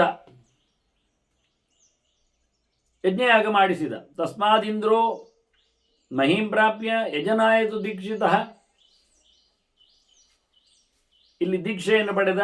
ಹೇಗೆ ಬಲಿರಾಜ ನರ್ಮದಾ ತೀರದಲ್ಲಿ ಯಜ್ಞ ಮಾಡಿದ್ದ. ಇವತ್ತು ನರ್ಮದೆಯ ಉಪಕ್ರಮಗಳನ್ನೆಲ್ಲ, ಪರಿಕ್ರಮಗಳನ್ನೆಲ್ಲ ಮಾಡ್ತಾರೆ ಎಷ್ಟೋ ಜನ. ಹಾಗಾಗಿ ಇಂದ್ರನು ಸಹ ಎಷ್ಟೋ ಜನ ಹರಿದ್ವಾರದಲ್ಲಿ, ಚತುರ್ಮುಖನೇ ಹರಿದ್ವಾರದಲ್ಲಿ ಹೋಮ ಹವನ ಮಾಡಿದ್ದಾನೆ, ಗಂಗಾದ್ವಾರ. ಬದ್ರಿಯಲ್ಲಿ ಕೃಷ್ಣ, ವ್ಯಾಸರು, ಎಷ್ಟೋ ಜನರು ತಪಸ್ಸು ಮಾಡಿದ್ದಾರೆ ಬದ್ರಿ ಕ್ಷೇತ್ರದಲ್ಲಿ. ಈಗಾಗಲೇ ನಮ್ಮ ಮಾರೀಚನನ್ನು ನಾವು ನೋಡಿದ್ದೇವೆ ಗೋಕರ್ಣದಲ್ಲಿ.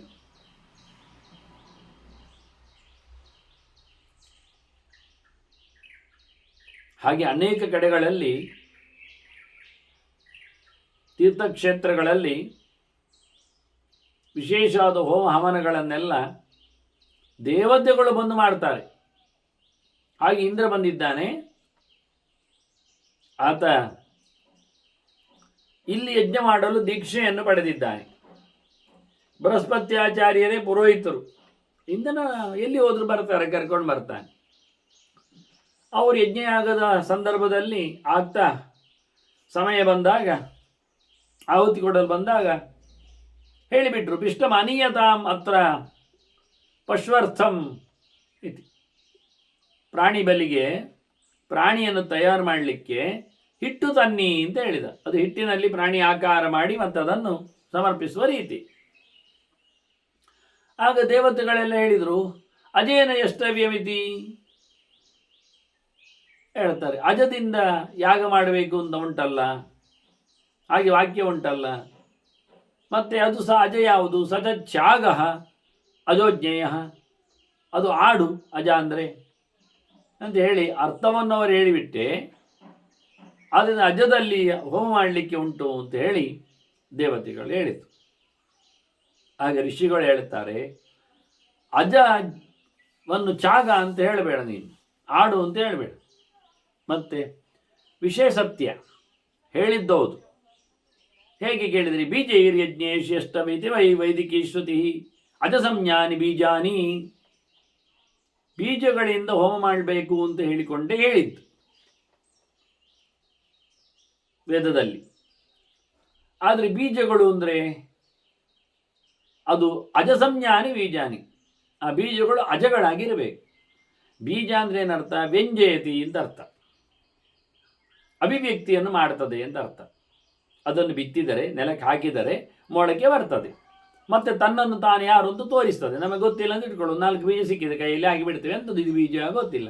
ಮತ್ತೆ ಅದು ಮರ ಆದ ನಂತರ ಅದರ ಬೀಜ ಆಗಿ ತೋರಿಸ್ತದೆ ನಾನು ಯಾರು ಅಂತ. ಅದು ಏನಂತ ಮತ್ತೆ ಗೊತ್ತಾಗ್ತದೆ, ಓ ಇಷ್ಟೇಯಾ, ಇದುವೆಯಾ ಅಂತ ಕೇಳ್ತೇವೆ ನಾವಾಗ. ಹಾಗಾಗಿ ಬೀಜ ಅದು ಮತ್ತೆ ಅಭಿವ್ಯಕ್ತ ಆಗ್ತದೆ, ಅಭಿವ್ಯಂಜನ ಆಗ್ತದೆ. ಹಾಗಾಗಿ ಬೀಜಗಳನ್ನು ಹೋಮ ಮಾಡಲಿಕ್ಕೆ ಅಂತ ಹೇಳಿದ್ದು. ಆದರೆ ಅಂಥ ಬೀಜಗಳನ್ನು ಹೋಮ ಮಾಡೋದಲ್ಲ, ಮತ್ತೆ ಅಜಗಳು ಹೇಳಿದ್ದು. ಅಜ ಸಂಜ್ಞಾನಿ ಬೀಜಾನಿ, ನಮಗೆ ಆ ಬೀಜಗಳು ಹೇಗಿರಬೇಕು ಅಂದರೆ ಅಜಗಳಾಗಿರಬೇಕು. ಅಜ ಬೀಜಾನಿ ಅಂತ ಅರ್ಥ, ಅಜಾನಿ ಬೀಜಾನಿ, ಅಜ ಬೀಜಾನಿ. ಅಜ ಅಂದರೆ ಯಾಕೆ ಹೇಳೋದು ಅಂದರೆ ಮತ್ತೆ ಚಿಗುರದ ಬೀಜಗಳು ಬೇಕು ನಮಗೆ. ಅದರಲ್ಲಿ ಚಿಗುರು ಅಂಶ ಹೋಗಿರ್ತದೆ, ಆ ನಂತರ ನಾವು ಹೋಮ ಮಾಡೋದು. ಚಿಗುರು ಅಂಶ ಇದ್ದರೆ ಜೀವ ಉಂಟು ಅಂತ ಅರ್ಥ. ಮತ್ತೆ ನಾವು ಅದನ್ನು ಪಶುಗಳಂತಲೇ ಮುಟ್ಟುವುದಿಲ್ಲ ಅದನ್ನು. ಅದಕ್ಕೆ ನಾವು ಬೀಜಕ್ಕೆ ಅಜ ಹೆಸರಿಟ್ಟಿದ್ದೇವೆ. ಅಜ ಹೆಸರಿನೇ ಬೀಜ ಬೇಕು ಅಂತ ನಮಗೆ ಅರ್ಥ. ಆದ್ದರಿಂದ ಅಜಯಾಗ ಅಂದರೆ ಬೀಜಯಾಗ ಅಂತ ಅರ್ಥ, ಬೀಜಯಾಗ ಅಂದರೆ ಅಜಯಾಗ ಅಂತ ಅರ್ಥ. ಯಾಕೆ? ಆ ಬೀಜ ತರಬಾರದು, ಮತ್ತೆ ಅಂಕುರಿಸುವ ಬೀಜ ಇರಬಾರದು. ಅಂಥದ್ದು ಎಂಥದ್ದು ಯಾವುದು ಕೇಳಿದರೆ ಅದಕ್ಕೆ 3 ವರ್ಷ ಆದದ್ದು ಅಂತ ಹೇಳಿ. ಯಜ್ಞದಲ್ಲಿ ಬೀಜಗಳನ್ನು ಆಹುತಿ, ಧಾನ್ಯಗಳ ಆಹುತಿ ಕೊಡುವಾಗ ಅದು 3 ವರ್ಷ ಆಗಿರಬೇಕು ಅದಕ್ಕೆ ಕೊಯ್ದು. ಆಗ ಅದು ತನ್ನತನವನ್ನು ಕಳ್ಕೊಳ್ತದೆ. ಮತ್ತೆ ಅದನ್ನು ನೆಟ್ಟರೆ ಅದು ಮೊಗ್ಗು ಅಥವಾ ಅಂಕುರ ಬರುವುದಿಲ್ಲ ಅಂತ ಕ್ರಮ. ಮತ್ತು ಬರುವಂಥದ್ದು ಅದರದ್ದು ಲೆಕ್ಕ ಇಡಲಿಕ್ಕಿಲ್ಲ. 3 ವರ್ಷದವರೆಗೆ ಯಾವುದು ಆಗದೇ ಇರುವಂಥದ್ದುಂಟು ಲೆಕ್ಕ ಇಡಲಿಕ್ಕಿಲ್ಲ ಅಂದರೆ ಅದನ್ನು ಹೋಮಕ್ಕೆ ತರಲಿಕ್ಕಿಲ್ಲ ಅಂತ ಅರ್ಥ. ಯಾವುದು 3 ವರ್ಷದವರೆಗೆ ನಂತರದಲ್ಲಿ ಚಿಗುರು ಬರುವುದಿಲ್ಲೋ ಅಂಥದ್ದನ್ನು ಮಾತ್ರ ಹೋಮಕ್ಕೆ ತರಬೇಕು. ಅಂದರೆ ತಿಲ ಆಗಲಿ ಅಥವಾ ಶಾಮಕ್ಕಾಗಲಿ, ಚಣಕ್ಕಾಗಲಿ, ಮುದ್ಗಾಗಲಿ, ಇವನ್ನೆಲ್ಲ ನಾವು ಪರೀಕ್ಷಿಸಿ ಇಟ್ಟು ನೋಡಬೇಕು. 3 ವರ್ಷದ ನಂತರ ಅದು ಮೊಳಕೆ ಬರ್ತದೋ ಇಲ್ಲವೋ ಅಂತ. ಭತ್ತ ಬರ್ತದೆ, ನಾನು ನೋಡಿದ್ದು. ಹಾಗಾಗಿ ಭತ್ತಕ್ಕೆ 100 ವರ್ಷವೂ ಆಗ್ತದೆ. ಅದು 100 ವರ್ಷದ ನಂತರ ಭತ್ತವನ್ನು ನೀವು ಒಂದೊಮ್ಮೆ ಭೂಮಿಗೆ ಹಾಕಿದರೂ ಅದು ಚಿಗುರಳಿತದೆ. ಭತ್ತದ ಕತೆ ಬೇರೆ. ಆದ್ದರಿಂದ ಅದನ್ನು ಬಿಟ್ಟು ಇರಬಹುದು. ಅದನ್ನೆಲ್ಲ ನಾವು ಯಾವುದು ಅಂತ ಹೇಳಿಕೊಂಡು ಒಂದು ಪಟ್ಟಿ ಮಾಡಿಕೊಂಡು ನೋಡಬೇಕು. ವೇದಗಳು ಬಹಳಷ್ಟು ಬೀಜಗಳನ್ನು ಹೇಳಿ ಆಗಿವೆ, ನಮಗೆ ಅರ್ಥ ಆಗಲಿಲ್ಲ. ಇಲ್ಲಿ ಮಾತುಗಳಿಲ್ಲ. ನಾನಿದು ನಿಮಗೆ ಸ್ಪಷ್ಟಪಡಿಸಿತ್ತು. ಋಷಿಗಳು ಯಾವ ನೆಲೆಯಲ್ಲಿ ಮಾತಾಡಿದ್ದಾರೆ ಅಂತ ಹೇಳಿ, ಬೀಜಗಳನ್ನು ಅಜಗಳು ಕರೆದ ರೀತಿ ಹೇಗೆ ಅಂತ ಜಾಯಂತೆ ಇತ್ಯಜಾಹ ಅಂತೇಳಿ ಅರ್ಥ ಹೇಳಿಕೊಟ್ಟವ ನಾನು. ಇಲ್ಲಿ ಅವರು ವಿವರಣೆ ಕೊಡಲಿಲ್ಲ.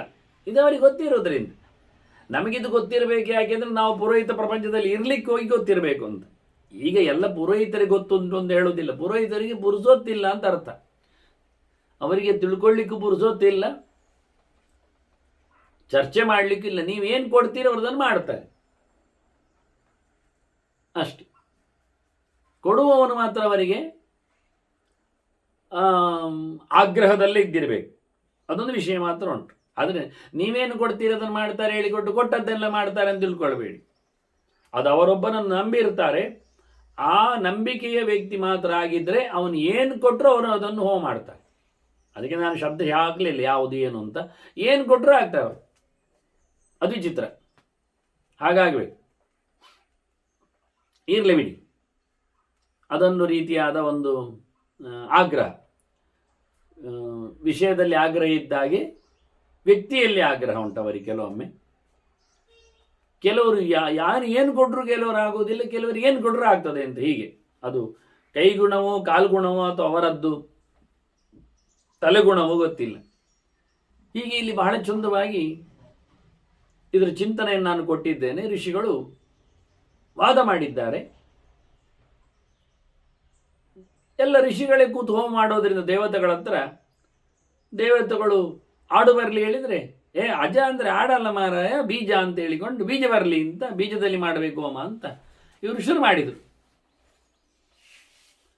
ಮತ್ತೆ ಹೇಳ್ತಾರೆ, ನೈಷ ಧರ್ಮ ಸತಾಂ ದೇವಾಹ ಯತ್ರ ಬಧ್ಯೇತ ವೈ ಪಶು. ದೇವತೆಗಳೇ, ಪ್ರಾಣಿಯನ್ನು ಸಾಯಿಸುವುದದು ಒಂದು ಧರ್ಮ ಆಗ್ತದ. ಅಹಿಂಸಾ ಪರಮೋ ಧರ್ಮ ಅಂತಿರುವಾಗ ಮತ್ತು ಯಾರಿಗೆ ಹಿಂಸೆ ಅಂತ. ಹಾಗಾಗಿ ಇದು ಒಳ್ಳೆಯ ಧರ್ಮ ಅಲ್ಲ. ಸಜ್ಜನರ ಧರ್ಮದಲ್ಲಿ ಪ್ರಾಣಿ ಬಲಿ ಇಲ್ಲ. ಇದೊಂದು ಕೃತಯುಗಂ ಶ್ರೇಷ್ಠ. ಇದು ನಾವು ಮತ್ತೆ ಕೃತಯುಗದಲ್ಲಿ ಇದ್ದೇವೆ, ಇದು ಶ್ರೇಷ್ಠ ಯುಗ. ಕೃತಯುಗದಲ್ಲಿ ಇಷ್ಟೆಲ್ಲ ಅನಾಹುತ ಮಾಡೋದು ಅಂದರೆ ಏನರ್ಥ ನೋಡಿ. ಕೃತಯುಗ ಅಂತೀರಿ, ಶ್ರೇಷ್ಠ ಅಂತ ಹೇಳ್ತೀರಿ, ತಪ್ಪಾಗಬಾರ್ದು ಅಂತ ಹೇಳ್ತೀರಿ. ಆಗ ತಪ್ಪು ಮಾಡೋರು ಇದ್ದಾರೆ ಅಂತ ಆಯ್ತಲ್ಲ ಅಲ್ಲಿ. ಮತ್ತೆ ಎಷ್ಟೋ ಜನರಿಗೆ ಸಂಶಯ ಆಗಿ ವಿಷಯ ಆಗಿ ನಾವೆಲ್ಲ ಕೃತಯುಗದಲ್ಲಿ ಬರಬೇಕು, ಇದೆಲ್ಲ ಕಷ್ಟ ಆಗ್ತದೆ. ನಾ ಹೇಳೋದು, ಕೃತಯುಗದಲ್ಲಿ ಇಂಥ ಪಾಪಿಗಳು ಹೋದ್ರು ಮತ್ತವರ ಕಷ್ಟವನ್ನೇ ಅನುಭವಿಸು, ಕಷ್ಟವನ್ನೇ ಮಾಡೋದು, ಆಳೆ ನಡೆಸೋದು ಮತ್ತೆಂದು. ಅಲ್ಲಿ ಬಂದ ತಕ್ಷಣ ಉಳಿದ ಪ್ರಭಾವಕ್ಕೆ ಒಳಗಾಗಿ ಒಳ್ಳೆಯವರಾಗ್ತಾರೆ ಅಂತ ತಿಳ್ಕೊಂಡದ. ಕೆಟ್ಟವರು ಯಾವತ್ತೂ ಕೆಟ್ಟವರೇ, ಬರಬಾರ್ದು ದೇವರು ನಿಜವಾಗಿ. ಹಾಗಾಗಿ ಇವರು ವಾದ ಮಾಡಿದರು ದೇವತೆಗಳ ಹತ್ರ. ಆಗ ಅಷ್ಟೊತ್ತಿನಲ್ಲಿ ಆಕಾಶ ಮಾರ್ಗದಲ್ಲಿ ಈ ವಸುರಾಜ ಹೋಗ್ತಾ ಇದ್ದ. ಅಂತರಿಕ್ಷಚರ ಶ್ರೀಮಾನ್ ಸಮಗ್ರ ಬಲವಾಹನ, ಎಲ್ಲ ಪೆಡ್ಲಾಂ ಸಮೇತ, ಒಳ್ಳೆ ಧಾರ್ಮಿಕ ರಾಜ, ನಾರಾಯಣನ ಮೇಲೆ ಬಹುಶ್ರದ್ಧೆ ಉಳ್ಳವ. ಹಾಗಾಗಿ ಉಪರಿಚರ ವಸುರಾಜ ಆಗ ತನ್ನ ಮೇಲಿನ ಅವನಿಗೆ ವಿಮಾನ ಸಿಕ್ಕಿದೆ, ಅದರಲ್ಲಿ ಹೋಗ್ತಾ ಇದ್ದಾನೆ. ಕೂಡಲೇ ಇದೆ ಋಷಿಗಳು ಹೇಳ್ತಾರೆ, ಅಂದರೆ ಇದು ನೆಲದಲ್ಲಿ ಮಾಡ್ತಾ ಇರೋದು ನಾನು ಹೇಳಿದ್ನಲ್ಲ, ಕರ್ಮಭೂಮಿಯಾದ ಭಾರತದಲ್ಲಿ ಆಗ್ತಾ ಇದೆ, ಕರ್ಮಾಂಗ ಇಂದ್ರನದ್ದು. ಋಷಿಗಳು ಅಲ್ಲಿ ಕೂತಿದ್ದಾರೆ ಮಾಡಿಸ್ಲಿಕ್ಕೆ. ದೇವತೆಗಳು ಆಹುತಿ ಪಡೀಲಿಕ್ಕೆ ಬಂದವರು ನಮಗೆ ಮಾಂಸದ ಊಟ ಇರಲಿ ಅಂತ ಕೇಳಿಕೊಂಡ್ರು. ಅವರು ಆಗಲಿಲ್ಲ ಇವರಿಂದ ಮಾತುಕತೆಯಲ್ಲಿ. ಆಗ ಇವರು ಋಷಿಗಳು ಹೇಳ್ತಾರೆ, ಊಚು ದ್ವಿಜಾತಯ ದೇವಾನ್, ದೇವತೆಗಳ ಹತ್ರ ಹೇಳ್ತಾರೆ, ಏಷ ಛೇತ್ಸತಿ ಸಂಶಯ. ಇವ ಇದ್ದಾನಲ್ಲ, ಬಹಳ ಧಾರ್ಮಿಕನಾದವ, ಭಗವತ್ ಪ್ರಜ್ಞೆ ಉಳ್ಳವ, ಇಲ್ಲಿಯ ಅರಸ ರಾಜ ಎಲ್ಲವನ್ನು ನೋಡಿಕೊಳ್ತಾ ಇದ್ದವ ಅಂತ ಹೇಳಿದ್ರಲ್ಲ, ಸಮ್ರಾಟ್ ಅಂತ. ಹಾಗಾಗಿ ಇವ ನಮಗೆ ಸಂಶಯವನ್ನು ಪರಿಹಾರ ಮಾಡ್ತಾನೆ. ನಾವು ಕೇಳಿವನ ಹತ್ರ ಯಾವುದು ಏನು ಅಂತ ಹೇಳಿ, ಆಹುತಿಯ ದ್ರವ್ಯ ಯಾವುದು ಕೇಳುವ ಅಂತ. ಆಯಿತು ಅಂದ್ರೆ ದೇವತೆಗಳು ಇಬ್ಬರು ಸೇರಿದರು ರಾಜನಲ್ಲಿ, ಕೇಳಿದರು. ಅಭೃಚ್ಛನ್ ಅಭೃಚ್ಛನ್ ಸಹಿತಾಭ್ಯೇತ್ಯ, ಒಟ್ಟು ಹೋಗಿ ಕೇಳಿದ್ದಾರೆ ದೇವತೆಗಳು ಋಷಿಗಳು, ಒಟ್ಟು ಹೋಗಿ ಕೇಳಿದ್ದಾರೆ. ಕೇಳುವಾಗ ಋಷಿಗಳು ನಾವು ಕೇಳು ಹೇಳಿದ್ರೆ ಋಷಿಗಳು ಕೇಳ್ತಾರೆ, ಭೋರಾಜನ್ ಕೇನೇಷ್ಟವ್ಯಂ ಅಜೇನಾಹೋ ಅಸ್ವಿತ್ ಅಜೇನಾಹೋಸ್ವಿತ್ ಔಷಧೈ. ಬೀಜಗಳಿಂದ ಔಷಧಿಗಳಿಂದ ಹೋಮ ಮಾಡ್ಲಿಕ್ಕ, ಅಜದಿಂದ ಹೋಮ ಮಾಡ್ಲಿಕ್ಕ, ಯಾವುದರಿಂದ? ಎತನ್ನ ಸಂಶಯಂ ಚಿಂದಿ ಪ್ರಮಾಣಮ್ಮೆ ಭಮಾನ್ಮತ. ನೀನು ಒಳ್ಳೆ ಧಾರ್ಮಿಕ, ಹಾಗಾಗಿ ಒಳ್ಳೆ ರೀತಿಯಾದ ಸತ್ಯವನ್ನು ಹೇಳುತ್ತಿ, ನಿಶ್ಚಯವನ್ನು ಕೊಡುತ್ತಿ, ನಮಗೆ ನೀನು ಪ್ರಮಾಣ, ನಮಗೆ ನೀವು ಅಧಿಕೃತ ವ್ಯಕ್ತಿ, ನಂಬಿದ್ದೇವೆ ನಿನ್ನನ್ನು, ಅದರಿಂದ ನಮ್ಮ ಸಂಶಯವನ್ನು ಪರಿಹಾರ ಮಾಡು ಅಂತ ಕೇಳ್ತಾನೆ. ಆಗ ರಾಜ ಹೇಳುತ್ತಾನೆ, ವಸುರಾಜ, ಕಸ್ಯ ವೈ ಕೋಮತಃ ಪಕ್ಷ ಬ್ರೂತ ಸತ್ಯಂ ದ್ವಿಜೋತ್ತಮ. ಸ್ವಲ್ಪ ಇದು ಅಧಿಕ ಪ್ರಸಂಗ ಆಯ್ತು ಅವನದ್ದು ಕೇಳಿದ್ ನೋಡಿ. ಯಾರು ಏನನ್ನು ಪಕ್ಷ ವಹಿಸಿದ್ದಾರೆ, ಯಾರ ಮಾತು ಏನುಂಟು ಸಂಶಯಕ್ಕೆ ಇಲ್ಲಿ? ಅದುವೋ ಇದುವೋ ಕೇಳಲಿಕ್ಕೆ, ಅದು ಇದು ಯಾರು ಹೇಳ್ತಾ ಇದ್ದಾರೆ, ಯಾರದ್ದು ಮಾತು ಯಾವುದು, ನೀವು ಸತ್ಯ ಹೇಳಿಬಿಡಿ ಅಂತ ಋಷಿಗಳ ಹತ್ರ ಹೇಳ್ತಾನೆ. ನೋಡಿ, ಋಷಿಗಳ ಹತ್ರ ಸತ್ಯ ಹೇಳಿ ಅಂತ ಹೇಳಿಬಿಟ್ಟಿದ್ದಾನೆ. ಆಗ ಋಷಿಗಳು ಹೇಳ್ತಾರೆ, ನಾವು ಧಾನ್ಯದಲ್ಲಿ ಹೋಮ ಮಾಡಬೇಕು ಅಂತ ಹೇಳೋ ಪಕ್ಷದವರು, ಮತ್ತೆ ದೇವತೆಗಳು ಇವರು ಪ್ರಾಣಿ ಬಲಿಬೇಕು ಅಂತ ಕೇಳುವವರು. ಯಾವುದು ಹೇಳಿ ನೀನು, ಯಾವುದರಲ್ಲಿ ಹೋಮ ಮಾಡಲಿಕ್ಕೆ ಅಂತ. ಇವ ಏನು ಮಾಡಿದ್ದ ಅಂದರೆ, ವಸು ದೇವಾನಾಂತು ಮತಜ್ಞಾತ್ವ ಚಾಗೇನಾಜೇನ ಎಷ್ಟವ್ಯಂ ಅಂತ ಹೇಳಿಬಿಟ್ಟು ಅವನು ದೇವತೆಗಳ ಪಕ್ಷವನ್ನು ಎತ್ತಿ ಹಿಡ್ದ. ಅಜಯಾಗ ಅಂದರೆ ಅದು ಪ್ರಾಣಿ ಬಲಿ ಅಂತಲೇ ಹೇಳಿಕೊಂಡ, ಆಡನ್ನೇ ಕೊಡಬೇಕು ಅಂತ ಹೇಳಿದ. ಋಷಿಗಳಿಗೆ ಸಿಟ್ಟು ಬಂತು. ಸುರಪಕ್ಷ ಗ್ರೀತಸ್ಥೆ ಯಸ್ನಾತ್ ತಸ್ಮಾತ್ ದಿವ ಪದ. ಎಂತ ಮಾಡಿದೆ? ದೇವತೆಗಳ ಪಕ್ಷವನ್ನು ವಹಿಸಿ ಮಾತಾಡಿದ್ಯಲ್ಲ, ವೇದ ಪಕ್ಷವನ್ನು ಮರೆತು ಬಿಟ್ಟಿಯಲ್ಲ, ವೇದ ಪಕ್ಷ ಬಿಟ್ಟೆ ದೇವ ಪಕ್ಷ ಸೇರಿದೆ. ಇಷ್ಟೇ ವ್ಯತ್ಯಾಸ ಆದದ್ದು. ವರ್ಣ ವಿಪರ್ಯ. ಮೇಲಿಂದ ಬೀಳು ಕೆಳಗೆ ಅಂತ ಹೇಳಿಬಿಟ್ರು. ನೀನು ಅವರ ಪಕ್ಷ ಸೇರಿಕೊಂಡೆ ಅಲ್ಲ, ಹೇಗೂ ಮೇಲೆ ತಿರುಗ್ತಾ ಇದ್ದೀಯಲ್ಲ, ನಿನಗಿನ್ನು ಮೇಲೆ ತಿರುಗಲಿಕ್ಕೆ ಆಗುವುದಿಲ್ಲ, ಇನ್ನು ಮೇಲೆ ತಿರುಗುವುದು ಬೇಡ. ನೀನು ಉಪರಿಚಾರ ಅಲ್ಲ, ಇನ್ನು ಮುಂದೆ ನೀನು ಅಧೋಚರ, ಅಧಶ್ಚರ, ಈಗ ಕೆಳಗೆ ಬೀಳ್ತೀಯ ಅಂತೇಳಿ ಶಾಪ ಹಾಕಿದ್ರವನು. ಒಂದೊಮ್ಮೆ ವೇದದ ಪಕ್ಷವೇ ನೀನು ಹೇಳಿದ್ದೇ ಆಗಿದ್ದರೆ ನಾವೇ ಬಿದ್ದೋಗ್ಲಿ ಅಂದರು. ಇಷ್ಟು ಚೆನ್ನಾಗಿದೆ ನೋಡಿ ಅವರು. ವಿರುದ್ಧಂ ವೇದ ಸೂತ್ರಾಣ ಮುಕ್ತೋ ಯದಿ ಭವೇಂದ್ರಪ ವಯಂ ವಿರುದ್ಧ ವಚನ ಯದಾದತ್ರ ಮತ. ನೀನು ಹೇಳಿದ್ದು ವೇದ ಸೂತ್ರಗಳಿಗೆ ವಿರುದ್ಧವಾಗಿದೆ. ಅದನ್ನೊಮ್ಮೆ ನಾವೇ ವೇದ ವಿರುದ್ಧವಾಗಿ ಈಗ ವಾದ ಮಾಡಿದ್ದರೆ ನಾವೇ ಬೀಳುತ್ತೆ. ಶಾಪ ಎಷ್ಟು ಜೋರುಂಟು ನೋಡಿ. ಒಂದು ನೀನು ಬಿದ್ದು ಹೋಗಬೇಕು ಹಾಳಾಗಿ, ಒಂದು ನಾವು ಬಿದ್ದು ಹೋಗ್ತೇವೆ ಹಾಳಾಗಿ. ನಾವು ವೇದಕ್ಕೆ ವಿರುದ್ಧವಾಗಿ ಅಜಯಾಗ ಮಾಡುವುದಲ್ಲ ಬೀಜ ಅಂತ ಹೇಳಿದ್ದಕ್ಕೆ ಅದು ತಪ್ಪಾಗಿದ್ದರೆ, ವೇದದಲ್ಲಿ ಅಜ ಪ್ರತ್ಯಕ್ಷ ಪಶುಯಾಗಕ್ಕೆ ವೇದ ಹೇಳುವುದಾಗಿದ್ದರೆ ನಾವೇ ಹೇಳಿದ್ದು ಸರಿ ಇಲ್ಲ ಹೇಳಿಕೊಂಡು ನಾವೇ ಬೀಳುತ್ತೆ. ನೀವು ಹೇಗೂ ಭೂಮಿಯಲ್ಲಿ ಇದ್ದೀರಿ, ಬೀಳುದೇನೆ. ನಾನು ಭೂಮಿಗಿಂತ ಕೆಳಗೆ ನೀಚ ಲೋಕಕ್ಕೆ ನಾವು ಹೋಗ್ತೇವೆ. ಹಾಗೆ ಕೆಳಗೆ ಬೀಳುವಂಥದ್ದು ಅಂದರೆ ಕೆಳಗೆ ನೀಚಾದ ನೀಚ ಲೋಕಕ್ಕೆ, ಭೂಮಿಗಿಂತಲೂ ಕೆಳಗೆ. ಅಷ್ಟೊತ್ತಿನಲ್ಲಿ ರಾಜನೇ ಕೆಳಗೆ ಬಿದ್ದ. ಅದೋ ವೈ ಸಂಭಭೂವಾಶು. ಶಾಪದ ಕಾರಣದಿಂದಾಗಿ ತಾನು ಹೇಳಿದ ಅನ್ಯಾಯಕ್ಕೆ ಬಲಿಯಾದ. ಆದರೆ ಮೃತಿಸ್ತ್ವೇನಂ ನ ಸಂಜಹು, ಅವನಿಗೆ ಮರೆತು ಹೋಗಲಿಲ್ಲ ವಿಷಯಗಳು. ಅದಕ್ಕೆ ಇವರೇನು ಶಾಪ ಹಾಕಲಿಲ್ಲ. ಜ್ಞಾನ ಶಾಪ ಎನ್ನುವುದು ಬಹಳ ವಿಚಿತ್ರವಾದದ್ದಾದರೂ ಆದರೆ ಇವನಿಗೆ ನೆನಪುಂಟು, ದೇವರ ಎಚ್ಚರ ಒಂದು ಗ್ಯಾರಂಟಿ ಉಂಟು. ಹಾಗಾಗಿ ತದಾ ನಾರಾಯಣಾಜ್ಞೆಯ, ಭಗವಂತನ ವಿಶೇಷವಾದ ಕಾರುಣ್ಯದಿಂದ ಅವನಿಗೆ ಯಾವುದರದ್ದು ನೆನಪು ಹಾಳಾಗಿ ಹೋಗಲಿಲ್ಲ. ಅಲ್ಲಿಯೂ ಭಗವಂತನ ಯೋಚನೆಯಲ್ಲೇ ನಿಂತಿದ್ದಾನಾತ, ಅದೇನಲ್ಲ. ಆದರೆ ದೇವತೆಗಳೆಲ್ಲ ಯೋಚನೆ ಮಾಡಿದ್ರಂತೆ. ಚಿಂತೆಯಾಮಾಸುರವ್ಯಗ್ರ ಸುಹೃದಂ ಹಿಂದೆ ಪಶ್ಚಾತ್. ಹೇಗೆ ರಾಜನಿಗೆ ಒಳ್ಳೆಯದಾಗ್ತದೆ? ಇನ್ನು ಶಾಪ ಮೋಚನೆ ಹೇಗೆ ಆಗಬೇಕು ಅವನಿಗೆ? ನಮ್ಮ ಪಕ್ಷ ಹಿಡಿದು ಮಾತಾಡಿ ಸೋತೋದ. ಮಾತಾಡಬಾರ್ದಿತ್ತು ಅಂತಾರೆ ಅವರು. ನಮ್ಮ ಪಕ್ಷ ವಹಿಸಿ ಮಾತಾಡಬಾರ್ದು ಅಂತ ನೇರ ಹೇಳ್ತಾರೆ ಮುಂದಕ್ಕೆ. ಆಗಲೇ ಹೇಳ್ಬೋದಿತ್ತು ಅವರಿಗೆ. ಅದಕ್ಕೆ ಹೇಳಲಿಲ್ಲ, ಅವ್ರು ಕೇಳಿದ್ದು ಗೊತ್ತಿಲ್ಲ ಅವರಿಗೆ. ಅದೇ ರಾಜ ತಪ್ಪು ಮಾಡಿತ್ತು. ಯಾರು ಏನು ಅಂತ ಕೇಳಲಿಕ್ಕೆ ಹೋಗಿ ಯಾವತ್ತೂ ಹಾಗೆ ಜ್ಯೋತಿಷಿಗಳ ಹತ್ರ ಹೋಗುವುದು, ಪ್ರಶ್ನೆ ಕೇಳಲಿಕ್ಕೆ ಕೂತ್ಕೊಳ್ಳೋದು.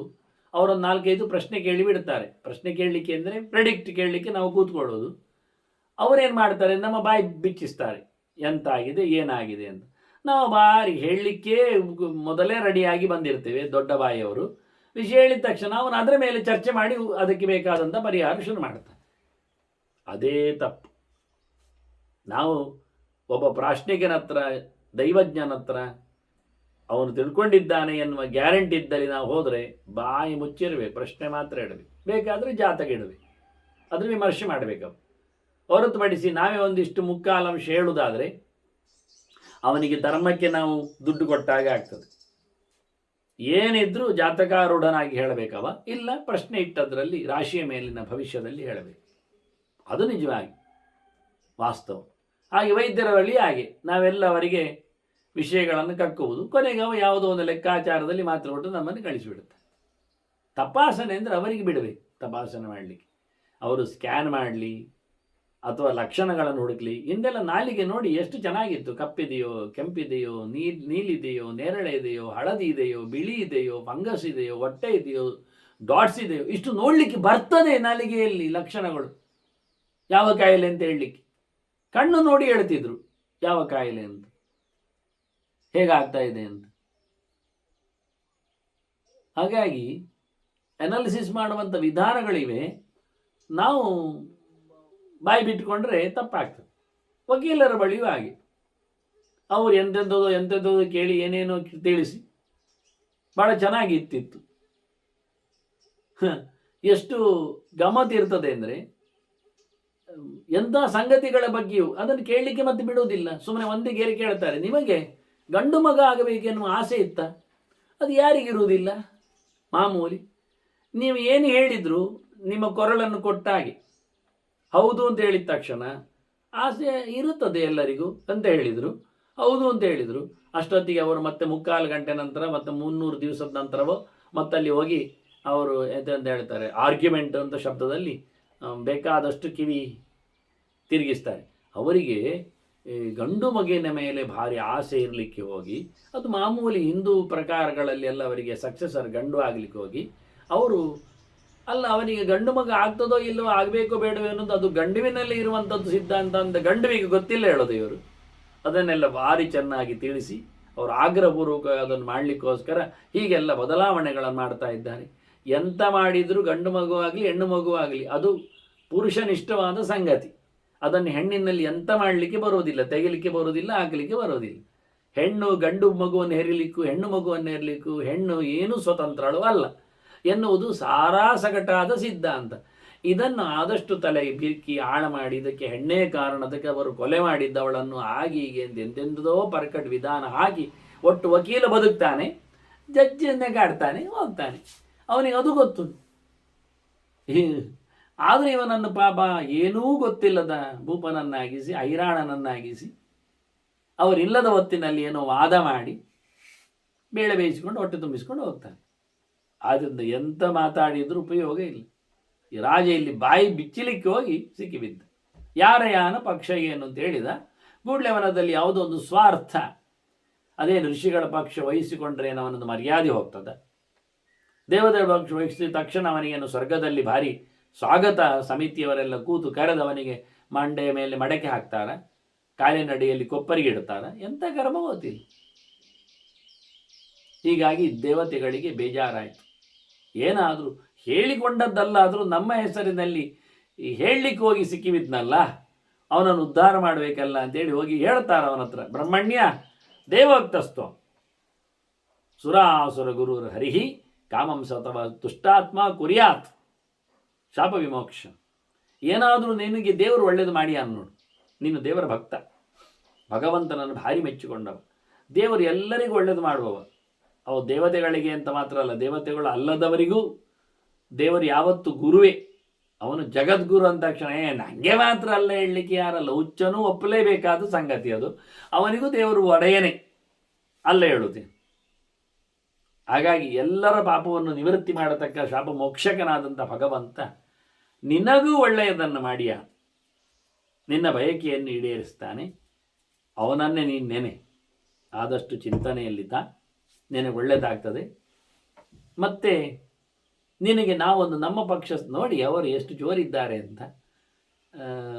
ಅವನ ಪಕ್ಷ ವಹಿಸಿ ಲಾಭ ಆಗಲಿಲ್ಲ ಅವರಿಗೆ, ಆದರೂ ವಹಿಸಿಕೊಂಡು ಅವನ ಮೇಲೆ ಕಾರುಣ್ಯ. ಹಾಗಾಗಿ ಒಂದು ಉಪಾಯ ಮಾಡಿದರು, ಅವನಿಗೆ ಹೇಳಿದರು, ಈ ಯಜ್ಞದಲ್ಲಿ ಕೊನೆಗೆ ವಸುಧಾರೆ ಅಂತ ಉಂಟು. ಸೀದಾ ದೊಡ್ಡ ಸ್ರವದಲ್ಲಿ ತುಪ್ಪವನ್ನು ಹಾಕಿ ಮಂತ್ರವನ್ನು ಹೇಳುತ್ತಾ ಅಗ್ನಿಯ ಮೇಲೆ, ಅದು ಚಮಕ ಮಂತ್ರಗಳನ್ನೇ ಹೇಳುವ ಕ್ರಮ ಉಂಟಲ್ಲಿ. ಹಾಗಾಗಿ ಆ ಮಂತ್ರಗಳಲ್ಲಿ ಹೇಳುತ್ತಾ, ಮಂತ್ರದಲ್ಲಿ ಬೇಕಾದಷ್ಟು ಮಾತುಗಳಿರ್ತವೆ. ಚಮಕಗಳು ಅಂದರೆ ಅದು ಮೇ ಅಂತ ಅರ್ಥ. ಅಂದರೆ ಮುದ್ಗಾಷ್ಟಮೆ, ಕಲ್ವಾಷ್ಟಮೆ, ಗೋಧೂಮಾಷ್ಟಮೆ, ಮೊಸರಾಷ್ಟಮೆ, ಪ್ರಿಯಂಗವಷ್ಟಮೇಣವಷ್ಟಮೆ. ನಿಮಗೆ ಎಂತೇಳಿ ಗೊತ್ತಾಗಲಿಲ್ಲಲ್ಲ. ಮುದ್ಗಾಷ್ಟಮೆ ಅಂದರೆ ಹೆಸರು ಕಾಳುಗಳು ನನಗೆ ಬರಲಿ, ಹಾಗೆ ಪ್ರಿಯಂಗುಗಳು ಬರಲಿ, ಅಣುಧಾನ್ಯಗಳು ಬರಲಿ, ಶಾಮಾಕಗಳು ಬರಲಿ, ಕಡಲೆಗಳು ಬರಲಿ, ಅದೆಲ್ಲ ಮಂತ್ರಗಳಲ್ಲಿ ಎಲ್ಲ ಬರಲಿ ಅಂತ. ಜನಕ್ಕೆ ಇಷ್ಟೇ ಅರ್ಥ ಗೊತ್ತಿರೋದು. ನಿಜವಾಗಿ ಮೋದವನ್ನು ತಂದುಕೊಡತಕ್ಕಂಥ ಭಗವಂತ ಮುದ್ಗ ಇದ್ದಾನೆ. ಅಣುರೂಪದಲ್ಲಿ ಭಗವಂತ ಅಣು ಪ್ರದೇಶಗಳಲ್ಲಿ ನೆಲೆಗೊಂಡಿದ್ದಾನೆ. ಅವನು ಇಡೀ ಶಬ್ದಗಳ ರಾಶಿಗಳಲ್ಲಿ ಆಸೆಗಳನ್ನು ಹೊತ್ತವನಾಗಿ ನಮಗೆ ತಂದುಕೊಡಲಿಕ್ಕಿರುವ ವಸ್ತುಗಳಾಗಿದ್ದ.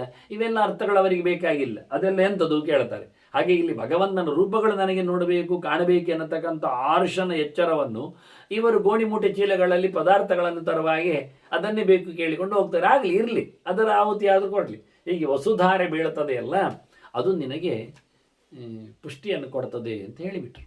ಇವನ ಹೆಸರು ವಸು. ಹೋಗಿ ಆ ವಸುಧಾರೆಯನ್ನು ಕೊಟ್ಟರು. ವಸು ಅಂದರೆ ಸಂಪತ್ತೇ. ಸಂಪತ್ತು ಯಾವುದು ಜನರಿಗೆ ಗೊತ್ತಿಲ್ಲ. ಕಾಡಿನಲ್ಲಿ ಕೂತವನಿಗೆ ತಪಸ್ಸೇ ಸಂಪತ್ತು. ಒಬ್ಬ ತಿಳಿದವನಿಗೆ ವಿದ್ಯೆಯೇ ಸಂಪತ್ತು, ಭಕ್ತನಿಗೆ ಕೆಲವನಿಗೆ ಮಲ್ಲನಿಗೆ ಜಟ್ಟಿಗೆ ಅವನಿಗೆ ಬಲವೇ ಸಂಪತ್ತು, ಅವನಿಗೆ ರಟ್ಟೆಯಲ್ಲಿ ತೋಳು ಬಲವೇ ಸಂಪತ್ತು ಅವನಿಗೆ. ಹೀಗೆ ಒಬ್ಬೊಬ್ಬರಿಗೆ ಒಂದು ರೀತಿಯಾದ ಆರೋಗ್ಯವೇ ಸಂಪತ್ತು, ವಾಕ್ ಸಂಪತ್ತು ಕೆಲವರಿಗೆ ರೂಪ ಸಂಪತ್ತು, ಚಂದ ಮಾಡಿಕೊಂಡು ಇನ್ನೊಬ್ಬರನ್ನು ಬೋಳಿಸಿಕೊಳ್ಳಿಕ್ಕೆ ತಯಾರಾಗ್ತಾರೆ ಅವರು. ಹೀಗೆ ಅವರವರ ಸಂಪತ್ತಿನಲ್ಲಿ ನೆಲೆಗೊಂಡಿದ್ದಾರೆ. ಇವನಿಗೊಂದು ಸಂಪತ್ತಿನನ್ನು ಕೊಟ್ಟರು ಯಜ್ಞದ ಕೊನೆಯಲ್ಲಿ ಕೊಡತಕ್ಕಂಥ ತುಪ್ಪದ ಧಾರೆ ಅದು ನಿನಗೆ ಪುಷ್ಟಿಯನ್ನು ಕೊಡ್ತದೆ. ವಿಶೇಷವಾಗಿ ಯಜ್ಞೇಶು ಸುಹತಾಂ ವಿಪ್ರೈಹಿ ವಸೋರ್ಧಾರಾಂ ಸಮಾಹಿತೈ ಪ್ರಾಪ್ಸ್ಯಸೆ. ಅಸ್ಮದ್ ವಿಶೇಷವಾದ ಅನುಧ್ಯಾನಾತ್, ನಮ್ಮ ನೆನಪಿಸಿಕೋ, ನಮ್ಮನ್ನು ನಿರಂತರ ಯೋಚನೆ ಮಾಡಿಕೋ, ದೇವತೆ ಕೊಡತಕ್ಕ ಆಹುತಿ ನಿನಗೂ ಸಿಗುವಾಗಿ ನಾವು ಮಾಡುತ್ತೇವೆ. ಇದರಿಂದ ಮಾಜತ್ವ ಗ್ಲಾನಿರಾವಿಷೆ, ನಿನಗೆ ಬೇಸರ ಆಗುವುದಿಲ್ಲ, ಶ್ರಮ ಆಗುವುದಿಲ್ಲ, ಸಂಕಟ ಆಗುವುದಿಲ್ಲ. ನ ಚುಕ್ ಪಿಪಾಸೇಚ ರಾಜೇಂದ್ರ, ಹಸಿವು ಬಾಯಿ ಆರೋಗ್ಯ ಆಗುವುದಿಲ್ಲ. ಯಾವತ್ತಿನವರೆಗೆ? ಯಾವತ್ತು ನೀನು ಭೂಮಿಗೆ ಬಿದ್ದಿರ್ತೀಯ, ಭೂಮೇಶ್ಚಿದ್ರೇ ಭವಿಷ್ಯತಃ, ಪಾತಾಳದಳೆಗೆ ಕೆಳಗೆ ಬಿದ್ದಿರ್ತೀಯ ಅಲ್ಲಿವರೆಗೆ. ಮೇಲೆ ಬಂದ ಬಳಿಕ ಮುಗಿದೋಯ್ತು, ಅದೆಲ್ಲ ಬೇಡ. ಹಾಗಾಗಿ ಬರುವವರೆಗೆ ನೀನು ದೇವರ ಚಿಂತನೆ ಮಾಡ್ತಾ ಇದರಿಂದ ತುಷ್ಟಿಯನ್ನು ಪಡೆ ಅಂತ ಹೇಳಿ ಮತ್ತೆ ನೀನು ಬ್ರಹ್ಮಲೋಕಕ್ಕೆ ಹೋಗ್ಲಿಕ್ಕುಂಟು ಅಂತ ಹೇಳ್ತಾರೆ. ಇನ್ನು ಮುಂದಿನ ಋಷಿಗಳಿಂದ ಏನು ನಡೆದಿತ್ತು ಅನ್ನುವ ಚಿಂತನೆಯನ್ನು ಮತ್ತೆ ಧರ್ಮರಾಜನಿಗೆ ತಿಳಿಸಿಕೊಟ್ಟದ್ದನ್ನು ಮತ್ತೆ ಕೇಳುವ ವಂದನೆಗಳೊಂದಿಗೆ ಶ್ರೀಕೃಷ್ಣ ನಾರಾಯಣ ನಾರಾಯಣ ನಾರಾಯಣ.